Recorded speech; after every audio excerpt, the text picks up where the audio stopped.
আজি ৰাতিপুৱাৰে পৰা বৰষুণ। দাদা অহাৰ দিনাও বৰষুণ আছিল। সৰু সজাইতো বৰষুণ, সোণাপুৰতো বৰষুণ, আৰু আজিও সেই একেই বৰষুণ। নাহিবনো কিয় বৰষুণ? কাৰণ আজি দাদা আহিছে যে, হয়তো তেওঁ আমাক এনেকৈয়ে সংকেত দিছে যে তেওঁ আমাৰ লগত আছে, তেওঁ আহিছে।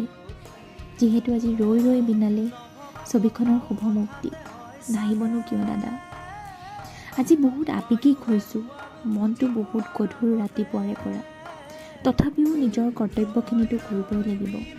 অফিচৰ পৰা আহি সন্ধিয়া নিউজটো খুলিলোঁ। গৰিমাবাৰ কাষৰ চকীখন এনেকৈ গামোচা এখনেৰে ইমান ধুনীয়াকৈ আমাৰ মৰমৰ জুবিনদাৰ বাবে সজাই থোৱা আছিল। দেখি বুকুখন ক'ৰবাত বিষাই গ'ল, নোৱাৰিলোঁ আৰু চাই থাকিব। অসমীয়া চিনেমাৰ প্ৰতি জুবিনদাৰ যি হেঁপাহ, যি সপোন আছিল, সেয়া যেন আজি এই ছবিখনৰ জৰিয়তে পূৰ্ণতা পালে।